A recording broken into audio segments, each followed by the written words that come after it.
Midian? We should take him below, Pelican. He's not Nightbreed. He's natural. No. I've killed people. I'm like you, that's why I'm here. Shut the fuck up.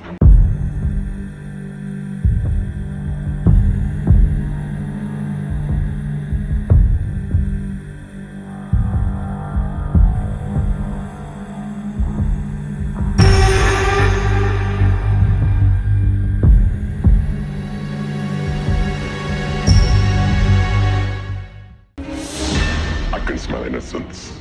At 50 yards. I've killed people. I've killed 15 people. Who told you that? What do you mean? He lied, asshole. Yes, episode 3 of this new series here on Horror Fiend TV.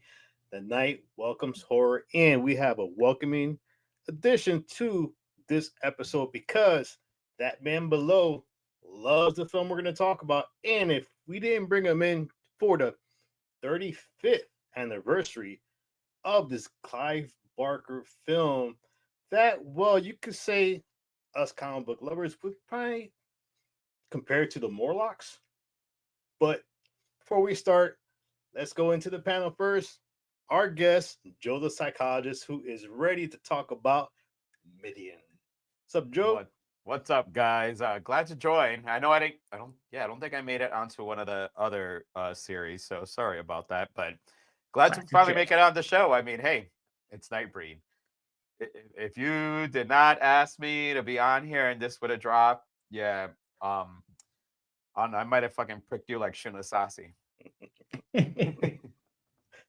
And a co-host, author extraordinaire, who has a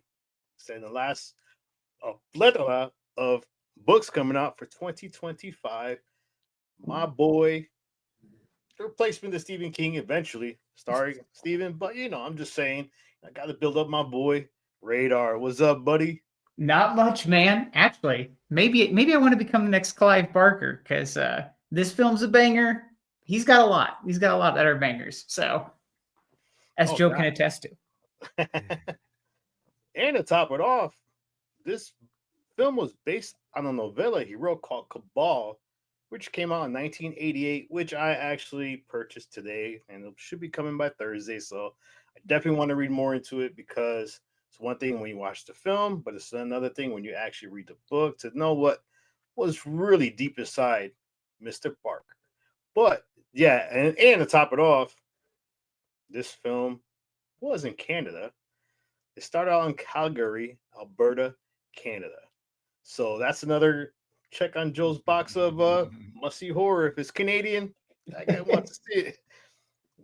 But speaking of which, now, the intro of this film is fucking awesome. I mean, we get the music, then we get the title, the Nightbreed, we get a little glimpse of all the inhabitants of Midian. From the imagination of Clive Barker comes Nightbreed. You can't go down there! Some of our favorites. And as the film dives in a little deeper, we get the introduction to one of Joe's favorite actors, David Cronenberg, who plays a psychiatrist. And he's a psychologist. You know what that means, right? Crazy knows crazy. So, Joe, I'm going to start with you up first.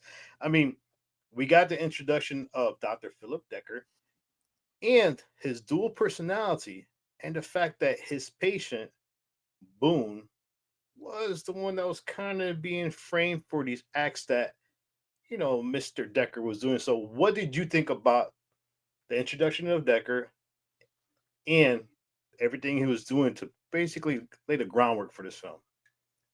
I mean, let me first start with David Cronenberg is an amazing writer and director.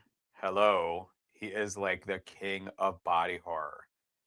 And then to see him in an acting role and play such a menacing killer. I mean, it was kind of, you're sitting there going, has somebody checked in on him in a while? Because there might be something wrong with him, because he played the character so well. And, it's funny because once I resaw it, I just saw it a couple weeks ago and then watched it again for this. And the mask reminds me of The Mask and the Strangers, which I just kind of put that together last night. I'm like, hey, which the strangers, those masks I find menacing, but the Dr. Decker. And I see, and I don't think it was a dual personality. I think that's just who he was. I think he was a sociopath and a psychopath. And obviously, crazy knows crazy, but he was also, I don't think he necessarily really wanted to take them down. I think he wanted to be part of the Nightbreed, and he knew that he would not be invited to be a part of them unless he became a killer, but I guess in doing so, it's not necessary that you have to kill people to become a member of the Nightbreed. You're chosen by Baphomet. There's prophecies. You're born this way. It's, I think that, was it because Brody, did he, damn it, even though I just saw it, did he come back after he got bit and then got shot, right? Boone? Yeah, Boone. Yeah, he got bit and then he got shot right afterwards. So that kind of triggered his X gene in him on turning him into part of the Nightbreed. But the fact that Decker knew this somehow, and how? Well, he gave Boone therapy, listened to all these stories, and said, I want to be a part of this. And I'm going to use him to get there. And he was sinister. Honestly, I'm gonna put him up there, not in the Michael Myers or Jason type of killers. I'm talking about like Hannibal Lecter, those types.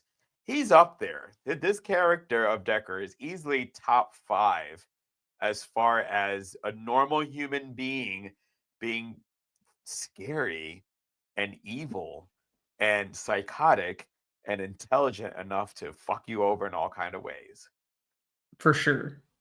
I mean, if anything, that man is efficient, because the scene in the hotel with like the two people and the caps that get killed, and he somehow managed to just butcher them while also leaving that stack of cards intact.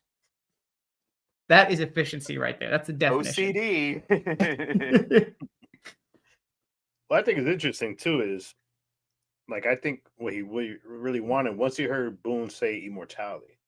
I mean, think about every serial killer. Their acts is what makes them immortal. It's always going to be remembered. But the fact that he wanted the immortality of not being able to die as part of his reason to continue what he's doing, it was like a jealousy he had over Boone, because he knew Boone had this. He didn't believe him, but I feel like he really believed him, like Joe was saying, because he did want to be part of that tribe. No, We'll talk about it a little later. What I believe he believed him, and I think he already knew of Midian. I think he already knew of Midian before meeting Boone. So he just met someone who can be his way into Midian. I think he basically was like, I know I'm not getting in, and now I'm just spiteful, so I'm going to wipe them all out. After that, yeah. Yeah, very extreme version of, hey, the boys won't let me into the boys club, so I'll burn down the treehouse. That type of deal. Oh yeah, the scene where he's listening to the tape recording, when he's just leaning back and you have those two water things behind him with the orange. I mean, if that and this scream crazy to you, that was just phenomenally, like the cinematography, and that was freaking awesome, because that's when once he heard the word immortality, he picks up the recorder and throws it. And he goes, "You just don't die here. You belong here." And Midian is an interesting aspect of Midian. We'll get down to a little bit more in depth later. But I mean, I gotta ask you guys, because this is the place where the monsters go. Where you run away from. You get to be yourself, to be honest. So once we see some of these characters, which I'll name all the characters first, that way kind of refresher. We're in for a treat here. You had Narcisse, which was the leader, the guy with the 3 eyes, and then the little fins, the more eyes here. You had Peliquin, who's fan favorite. You had Babette, who was a little girl who was able to transform. He was just a shapeshifter. You had Onaka, who was the guy who had the little doggy, who doesn't like the sun. Poor guy. You had Joe's favorite, Shunasasi, which is, not for nothing. When you watch that, you're like, wow, she's sexy, but okay, dude, you're looking at a girl who's half porcupine. So it's kind of a little demented after a while. When you watch her, You got to 'cause question yourself when you're like, ooh, that's kind of hot. Ooh. then you had Rachel, who was the one who was able to turn to gas, who, she has a memorable scene, which I know, Radar probably rewinded a couple times. Well, Babette's mother. You had Leroy Gom. If you don't know who he is, he's the guy that had the little snakes coming up from his stomach, who like eyeballs. So if you have pretty eyes, you're fucked. You had Devil Lude, who was his little sidekick, who remind you of like what Nightcrawler would probably you would imagine Nightcrawler look like if he was in the I circus. thought of Kid Devil on meth. So You had Baphomet, which we'll talk about him a little later. You had the drummer, and you had Otis and Clay. So the questions I have for you guys is this: if you had it, did you name the snake one? Yeah. yeah, that's Leroy Gom. Oh. Yeah, Leroy Gom's the one that had the two snakes that came out with they like to snatch eyeballs. No, the one that bit Boone. Yeah, Pelican. Okay. And who Yeah. was the moon head? His just Moon. Oh my god, I forgot his name. Isn't it like Kingsky? Kinski, yes. It was Kinski. Okay. Yes, Kinski. There we go. Kinski. There you go. Kinski, the moon guy. Which Kinski moon guy. I don't know. You have him standing by like the light, and you're just chilling there. Be kind of get that little like. It'll be nice. It'll be romantic with him, I guess. But no, going off topic.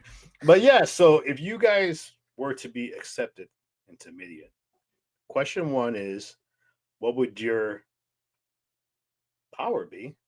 And two is, of all these characters, who would be your best friend for life? Joe? Guests first. All right. I would want immortality, not immortality, invulnerability. Kind of like Boone. I would want to be like Cabal. Like, I don't want to be. Granted, he is disfigured, but because it more or less and they're not like they look like tattoos, but it just the skin splits that way. Same way that Narcisse did. A lot of them it does that, so it must be like a trait with the Nightbreed because Pelican too. Pelican looks normal once he starts getting a little bit, transforming. You see the same thing. So I probably want to be more like Boone. I vanity does not permit me to want to look ugly. So, and not that all of them looked ugly, but I want to be able to walk during the daytime if I feel like I got to get away from the Nightbreed because they're all pissing me off. And I'm afraid if I have what appears like snakes as hair or horns coming out of my head and wait, what was the name of the one with the two eyes that come out? Leroy Gom. Yeah, he looks. It's very odd because he looked like a meth head who's obese, which is kind of hard to combine together. So I would want to be more like Boone. I would just want the ability to be able in a fight that I'm not gonna, I can recover from it, kind of like Wolverine. But Boone's a little bit like Wolverine minus the claws. But that was the other thing because when we saw this, I think the biggest draw that was for us, we were comic book collectors. So this was a combination of mutants, but in horror, and I, up until besides New Mutants, when we had done that for the comic book horror show, I would consider this, one of the like based on mutants, but turned into a horror movie type of thing. So I would totally want to join Midian. There would be an issue about, where I would need to be in charge somewhere of something. I don't want to be told that I got to stay down there. That's the only thing. Like, I want to be able to go and walk around, go get a beer every once in a while. Like, I just want to be able to get away. I don't want to be in a leadership role, but yeah, like for me, honestly, just like Boone. Boone's character his powers are very simple. and he doesn't have superhuman strength, but if I get a fucking knife through my chest, I want somebody to be able to pull that out, and I could be okay from that. And who'll be your best friend in there? Shunasasi. Yeah. Oh, we would be really, really good friends. Oh, wink. On your radar. I do have to also agree with Joe that Shunasasi is pretty damn hot in a weird kind of way. And the cops agree with me too. The cops in the movie do. I mean, when she started like trying to seduce them, and she did that last thing with her tongue, and I'm like, I feel weird right now. I feel hot and bothered by this right now. Like, what's going on? Like, this is kind of, and she's like, and as you're watching, the last thing you see is just her tongue, and you're like, oh God. Anyway, sorry. I feel like Rachel has like such a cool power. She just turns into gas and just like, because it's a temporary invincibility too, because what you gotta do? How you gonna fight that? But I think it's really cool to like put people to sleep. It's like the perfect sort of thing. If like anyone's ever in an enclosed space, they're done for. I think there's a cool element to it that's like, the Nightbreed aren't fighters anyways. Like they don't set out to be. So her power isn't necessarily like a full-on death blow because she just makes him fall asleep or see things. So well, she put her hand through the guy. So, which the thing is on that, if you really start thinking about it, well, how did that happen? She had to have started through a pore. So how fucking strong is her power that she just goes through this one pore and goes, I'm gonna now expand all the way through, and my hand's gonna come out through you. Pretty brutal, honestly. Which I could have some pretty cool kills that way if I needed to. Like just have someone's like just gut explode open. That'd be pretty neat. And also, I mean, she would be a great best friend to have because she's clearly got her powers in check, and you're pretty darn safe for the most part if she's around. I would say for me, I would love to have Rachel's powers, man. The only downside to that I see is like if you go through a wall, you're gonna be butt naked on the other side. So the security cameras are gonna catch you butt naked, which is whatever. As long as it's not cold outside, I think we'll be fine. But for me, I think like as far as best friend, I don't know. Leroy Gom, because that dude was freaking hysterical. Yeah. I mean, when he seen Lori, like, there goes the neighborhood. I mean, and then he tells, the devil, he's like, all right, you get the big one. And he fucks up and he goes, oh, gross. Well, didn't he call him a sucker after he told him? Yeah. He's like, yeah, and he's like, okay. He's like, sucker. Yeah, I mean, then he sits there and basically, feeds the eels with his own blood, which I was like, all right, this dude's, this was really, really out there and shit, But yeah, for me, it's like definitely. I think Rachel's abilities are so amazing and stuff because they're so cool. Yeah, I mean, here you are just putting gas through a hole and just coming out, the other side. Then you kiss somebody and see. I don't know if that's like. I was curious of what kind of gas she becomes because she almost probably has like if you think of any type of special Rachel gas forms and almost like poison because excuse me. As you said, she kissed him and kind of like, didn't Typhoid Mary do the same thing? Typhoid Mary did that thing. Poison Ivy a little bit. Poison Ivy does the same thing. So I think because it's different gases, she can turn to different chemicals, and therefore deliver things differently. Yeah, first thing I thought it was like carbon monoxide poisoning because that dude was still passed out, still breathing smoke, which is freaking crazy. But yeah, I mean, her should be cool.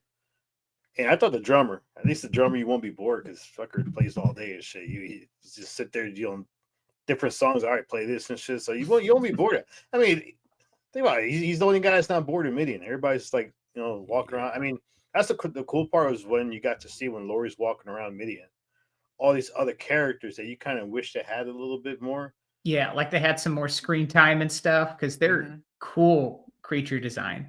The drummer would not have been around long if I was there. I'm just going to say that. I would have gotten annoyed. Joe would have abused his power. I would have gotten annoyed. There'll be one night, it's bedtime. So it's expected no drums are going to be sounding. And the next morning, oh no, what happened? I think he fell.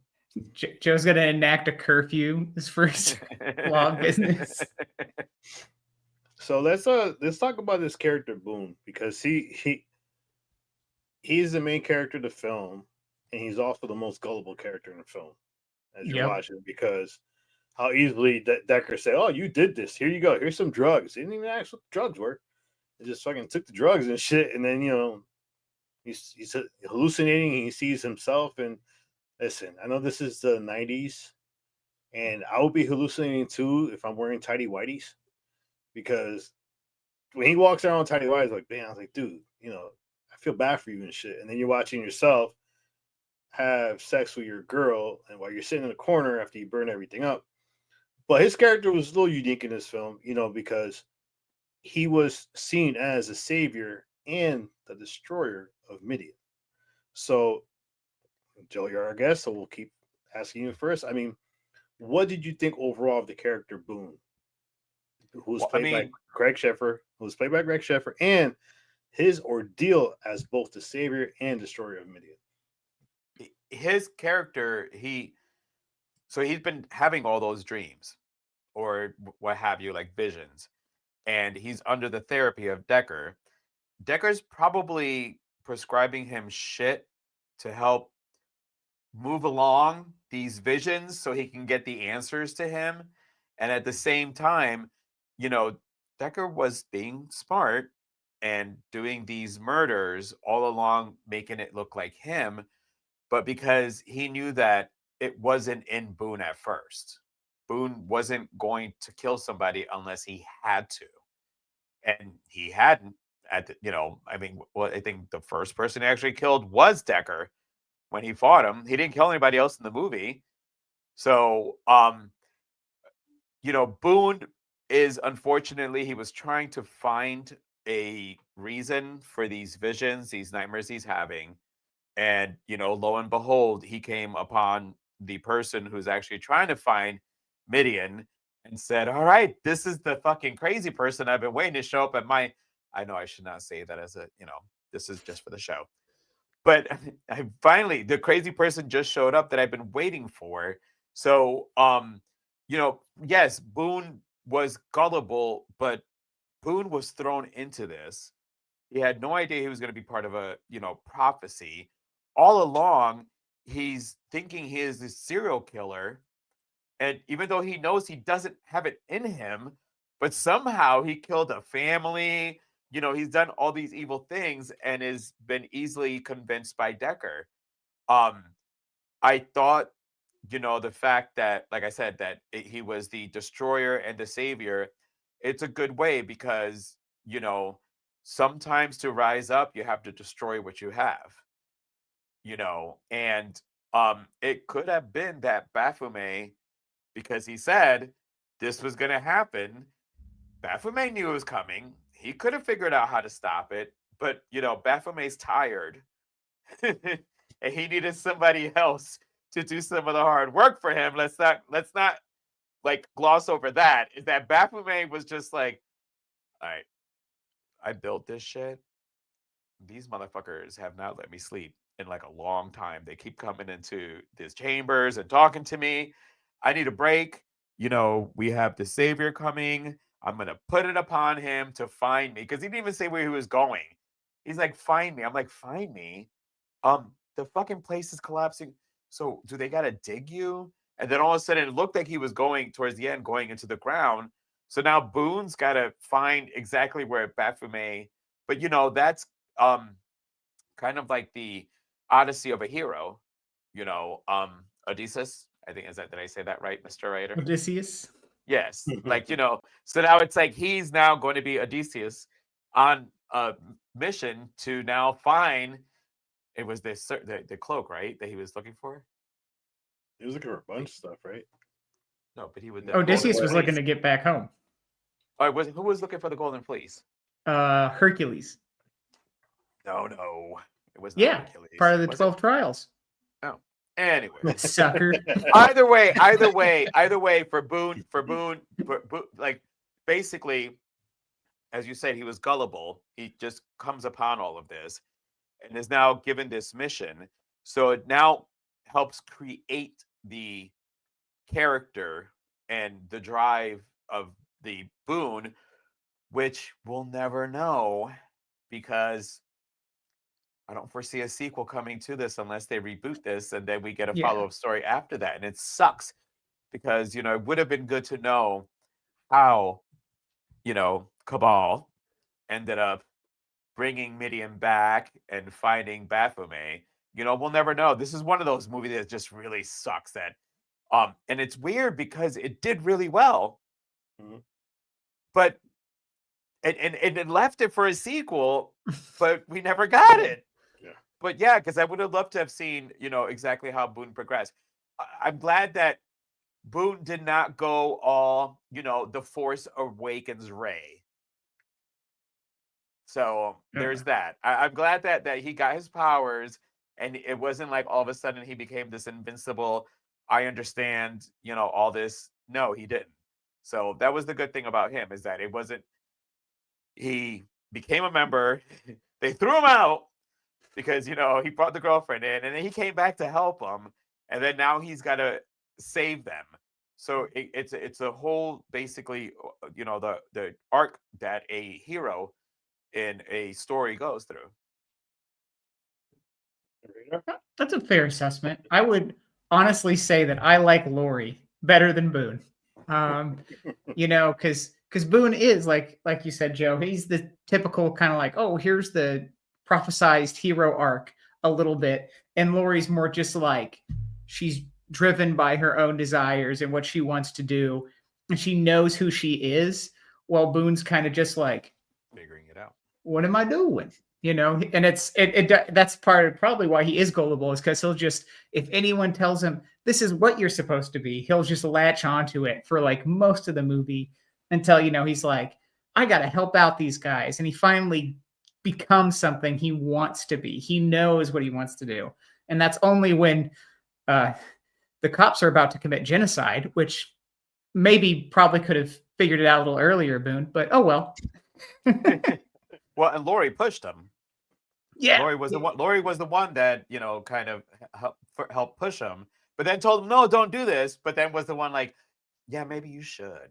So Laurie was a lot behind on Boone, and then making Boone realize that he can turn others into Nightbreed. Yeah, I feel like again, Boone is fine, but when you have like all these other like awesome creature designs, all this other cool, interesting stuff that you're like, whoa, you know, like whatever the hell that weird 3 manta ray flying thing that attacked that cop that got there. It's just on screen for 20 seconds and then it's just gone and you never see it again. And it's like, what was that? Bring that back. And it's You know. weird because watching it when it got to that scene, everything else as far as special effects, it's one of those little part of the special effects that didn't age Blemishes. well. Yeah. Yeah. Like when it happens, you're like,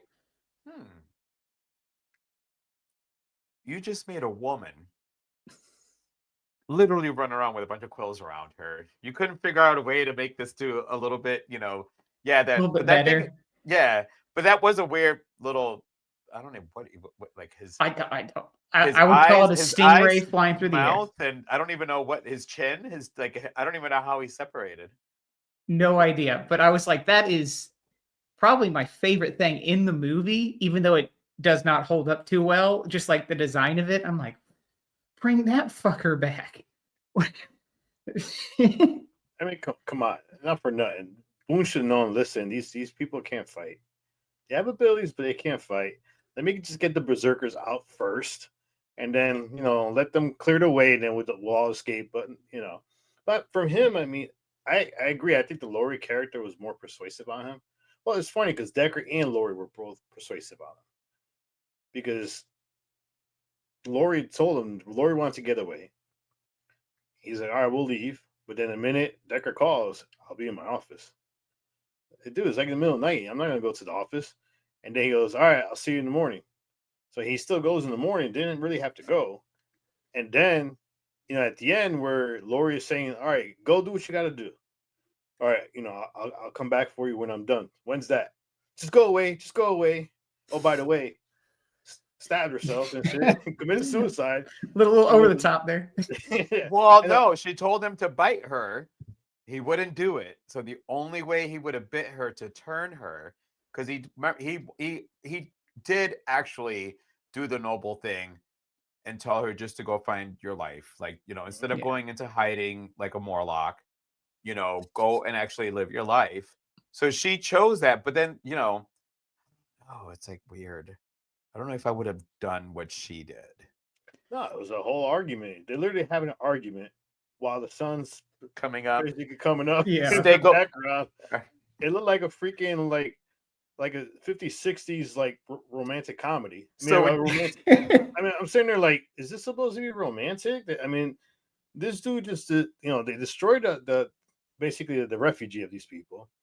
These fuckers are waiting in a barn for you to show up. Yeah, they're waiting You're in a having fucking an barn. argument with your girl who she doesn't know whether you should leave or stay. And then when she tells you to go, you're like, he goes, "What do you want me to do?" I said, "Dude, you're supposed to be a leader, and Laurie shows more cojones than you." Yeah. And Yeah. that scene, all I thought about when they're standing there was, "Stay golden, pony boy." Literally all I thought about. That's so. I think the funniest part about that is like cutting to all the Nightbreed hiding in that barn, and Yeah. they're just basically like, We're when is he fucking showing up? waiting. And like someone's like, hopefully tonight, maybe tomorrow. Yeah. And they try to make it sound like really like a prophecy. And the next wind, like, next wind. What the fuck? We're in a fucking barn in the middle. Somebody's gonna come find out we're in their barn. In the middle Yeah, of nowhere. it's like they're like he's like 400 feet away from him, right? It's not like they. Yeah, it's not even that far. Yeah, No, I it's mean- like he can't find the fucking barn. But there's a couple of things that happen. Like when the minute he gets bit by Pelican and he's running, he starts already hearing Baphomet, saying, save me from my enemies, save me. And so I did a little research about the Baphomet character. And there is a sequence in the film where we have Babette shows Laurie what happened when the naturals reacted to the Nightbreed, or as they're Because they lived in referred to as harmony. the others. Yeah. They lived in So harmony. ironically is when they showed the flashback, you see the symbol of the Knights of Templar. Now the Knights of Templar, and I kind of try to find a history of Baphomet. The name Baphomet actually first appeared in 1307, and ironically, the Knights of Templar were accused of worshiping Baphomet. Oh, during interesting. the Inquisition, which is like ironic. Like, hold up, so did they kill all these monsters because they were worried about the way they were going to be viewed, basically worshiping this Baphomet? So I found the twist of it ironically, because the fact is this film is basically about people who are different, the others who they hide in the shadows, are afraid to show who they truly are. And then as the movie progresses, you find out that the real monsters in this film are possibly the naturals, which is when Rachel's talking to Laurie, what happens when the naturals, when there's something that you fear, you don't understand, what do? You destroy it. Destroy it. So Yep. the ending of this film, it was like this climatic battle and stuff, which is still funny to me that once again I'm gonna go back to Boone before he became Cabal. Like, we need weapons, so the first thing he does is start throwing coffins on the floor, which I did. I didn't understand that part, but I mean, like, what did you guys think of how the monsters were portrayed versus the actions of the naturals, Joe? I mean, the Nightbreed are kind of like fairies, trolls. They're in literature. The monsters, as they were later classified, lived with humans like everything was normal. I think, part of it after a while, and again, if they want to, this is actually one that I would say I would be okay for a remake. Just don't. The original one used so much practical effects that you should lean on the practical effects and put some CGI in there. So after a while, the naturals realized there was nothing special about them. All these people have all these different powers. They look different, you know. Some of them were scary. Some of them you're like, well, shit, I wish I could be like him, you know. And they basically, you know, pushed them underground. I will say though, if you really pay attention, the deeper they start going into Midian, the more deformed the people were. So even in Midian, if you really, really, really noticed, all the more normal ones, the ones that can talk, the ones that can be, were on the higher up, and then, you know, to where the berserkers were kept locked up. So even in your own society, you still ended up having an echelon of, you know, hierarchy. And the ones that can pass and can go up were up top. They were the ones you got to see the most. But the more deformed you got, the deeper you dove into Midian. And it kind of made you feel like, well, that's kind of fucked up. Because you're all supposed to be a society. But listen, bro, your face is on your stomach. Um, it looks weird. Like your hands are up here, and then you're fat on the bottom. I can't be around you. We're gonna have to put you further down in this tunnel. You know what I'm talking about, right? Yeah. Like the guy looks like he's from a Star Wars movie. Like that's one of the guys. Like when I see him, I think of a Star Wars character in the bar scene. But like, you know, it still kind of showed you that even though the naturals drove the Nightbreed underground, that even when they got underground, that even within the Nightbreed itself, there was still this whole, you can see there was separate people. Like even the ones when they were around Baphomet, none of them were as deformed as the rest of the ones that were under. So it showed you that even though the monsters were driven under the ground, that the monsters still lived within their own people. Enough so where they locked the berserkers up instead of trying to help them, you know, how to eat and walk around without killing people. I mean, they could have tried, but no, they just locked them all up. Why? Because they Oh. were fucking really ugly with looking like, you know, football players. But Yeah. I would definitely enjoy, like, if they did like a couple Nightbreed movies or a series, I would enjoy one just on like just training the berserkers on how to act regular. Like they got them sitting at a table using silverware and shit. it would be hilarious. But be great. but again, it showed that, you know, and even Narcisse didn't want to let them out. He's part of they're all part of the clan. Yeah. You know, oh, we can't control them. Did you hear what you just said? The reason you're underground is because the naturals try to control and destroy you. And you did that to your own people.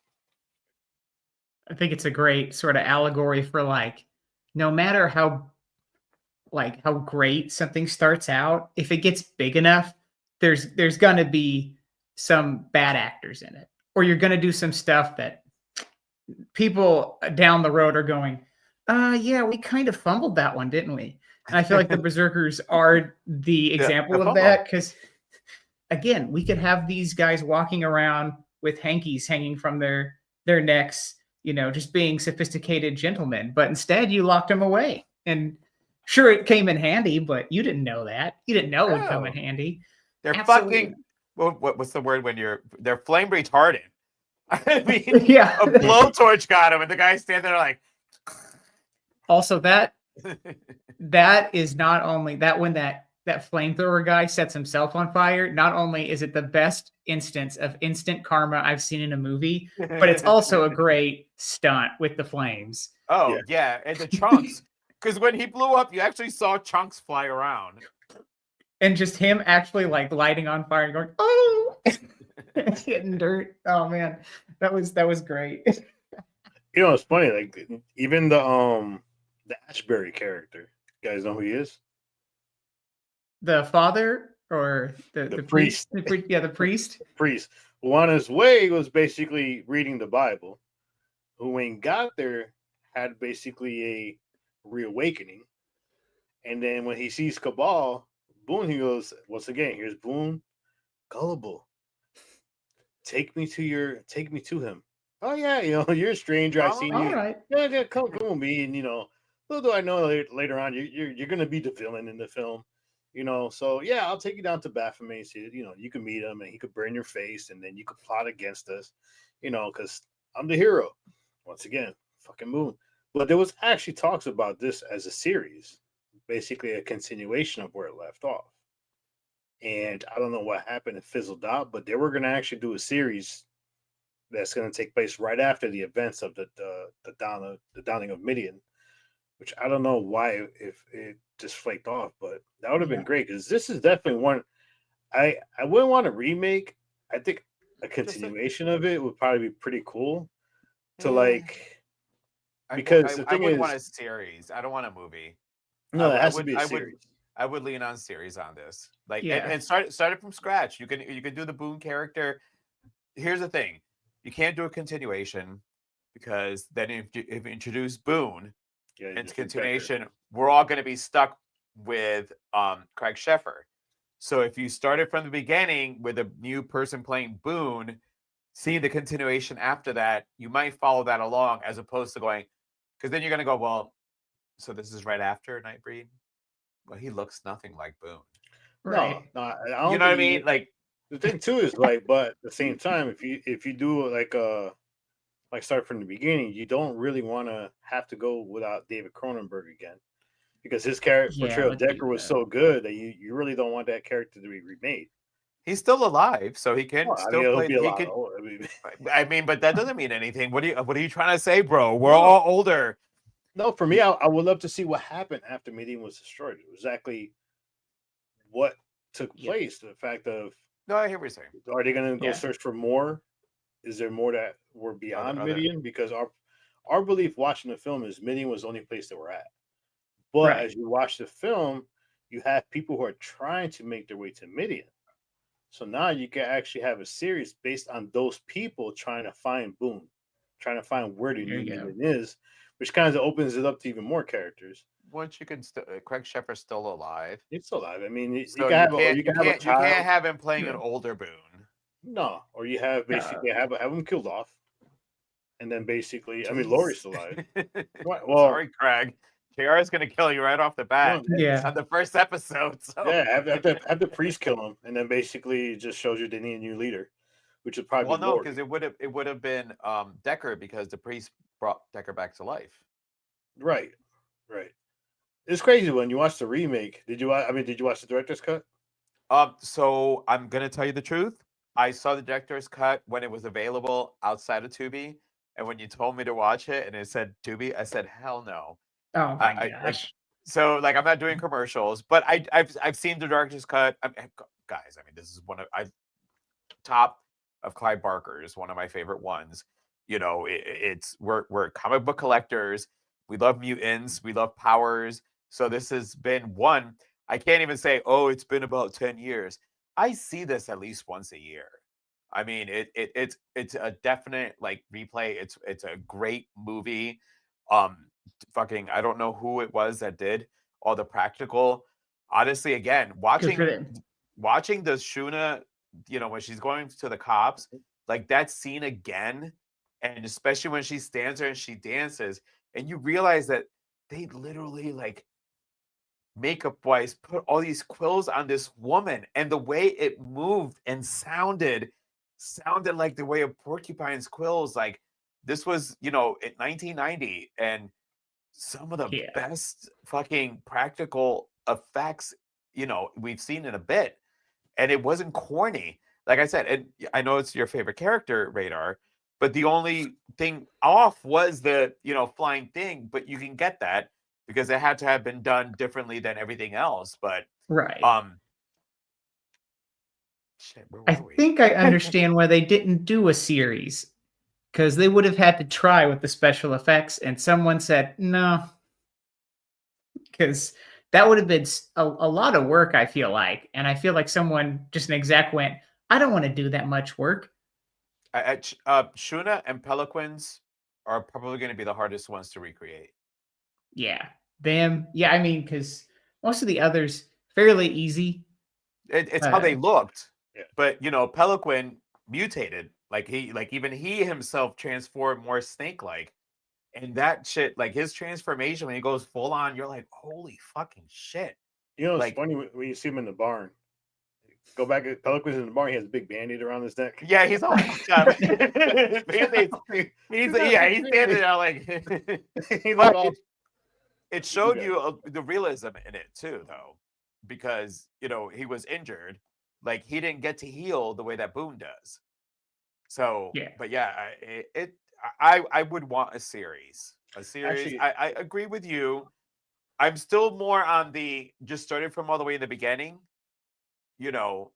Because it's just gonna, for me personally, if you're going to continue it on, then you would have to involve Craig Sheffer, because it's going to be really hard for my head to, and actually Laurie, it's going to be like those they're prime parts of this, and having a different person play them, you're going to look at them, you're like, well, you're going to have the whole cast. The whole cast is going to be different, redone. So they will, right? That's what I'm saying. So it's like continuation. You would have to have a lot of the legacy people in there, or you just start from scratch.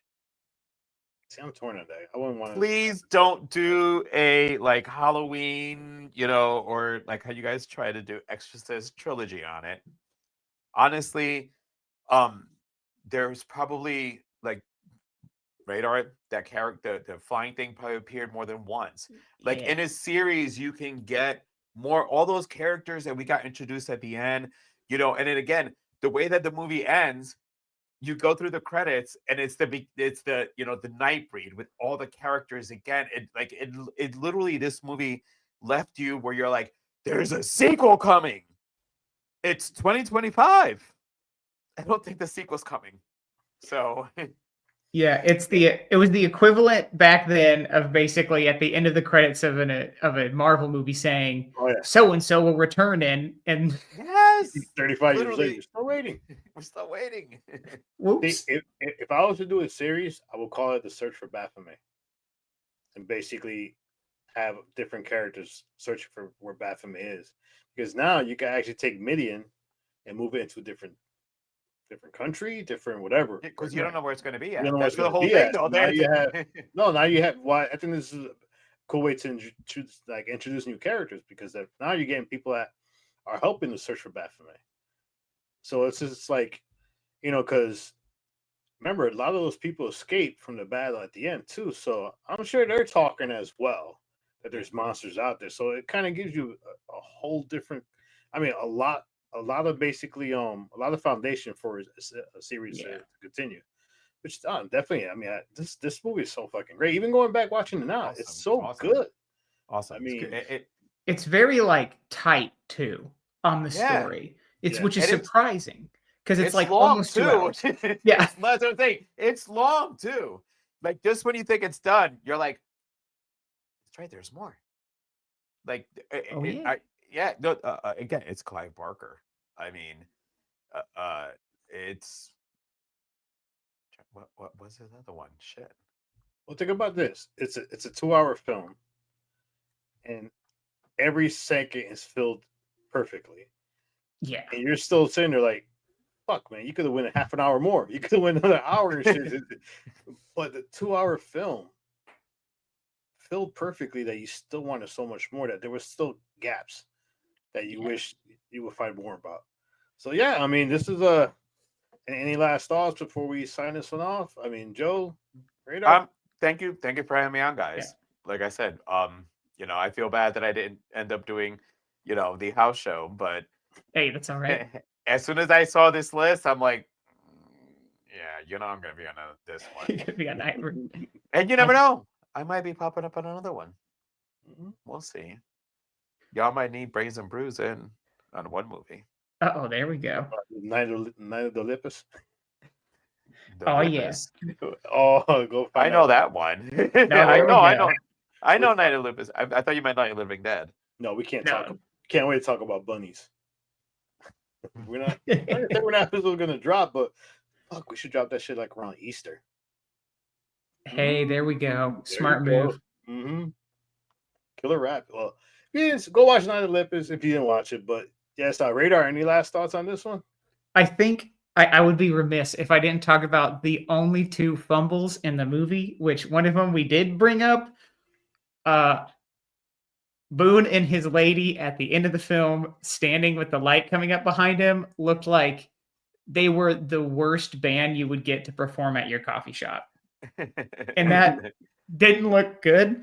But the other thing is, I don't know why it's like the only scene that I was like, why is this in here? Why is this needed? When like the receptionist at the hotel drops like the pastry and then she's like picking it up little chunk by chunk and going like, and like,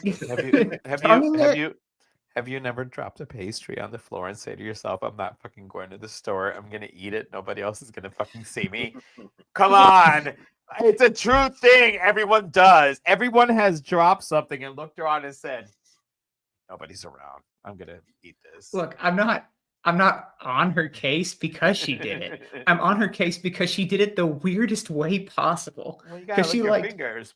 She like picked out, she like started doing it and then would go, and then kept doing it. It was like, you gotta eat it before the dirt gets in there, man. But it's so weird. It's like, just snarf it down like the animal you are, instead of going That's like, true. I would have just let me put this little bit on the counter and then I'll. It was very weird. Did not. The only knock I have is, listen, Narcisse was an asshole because when Lori saved the bet and he's like, Rachel, you said so much. Her life doesn't mean anything. You could take her. Well, that's you don't like kids. That is probably still stuck to a one of those clauses they had when they were part of the Naturals. Like if you save a Nightbreed's life, then they become, you get to own them, which is a whole other like negative thing to me. Like, no, I don't want a kid who changes. I'm good. What the fuck am I gonna do with that? Yeah, what am I gonna do with her? I mean, bitch. Can we play a game? Come on, kid. Let's go. No, I'm sorry. That's mean. But yeah, 35 years. Clive Barker. Dang. This is definitely one of your best films. And whoever is going to follow in his steps, please consider reaching out to us and we'll help you remake this one right into a series. We will do everything possible to help you bring this back to life because this one in particular deserves to be a franchise. Heck yeah, it does. Yeah. I mean, you could do at least shit. You could go so far way back. You could fucking pull a Game of Thrones. You could start, now, or do a remake, and then season 2, you could go all the way back to the Crusades and show House of Dragons and shit. Show the how Baphomet came to be. But yeah, there's a lot of pieces to make this into a amazing film, and especially with the special effects and the makeup artists these days, this one would be fucking awesome. But that's it for us. 35 years. Congratulations, Clive Barker, the Nightbreed. Still one of your best. And we will still be talking about this for 35 more years to come. And hopefully we're not waiting for a series by then. I'll still have hair by then, too. Look at this. This is like, this will be all filled and shit. I'll start looking like, fuck, I'll turn myself into Pelican before I fucking get a movie. But yeah, that's it for us. Joe the Psychologist. Radar. Don't forget, like, subscribe, share, and this is episode 3. Like I said, we're gonna have some bunnies coming your way. A couple other films. Another one that's a freaking anniversary. Sequel number 2 to a guy who likes wearing blades. But yes, till next time. Peace.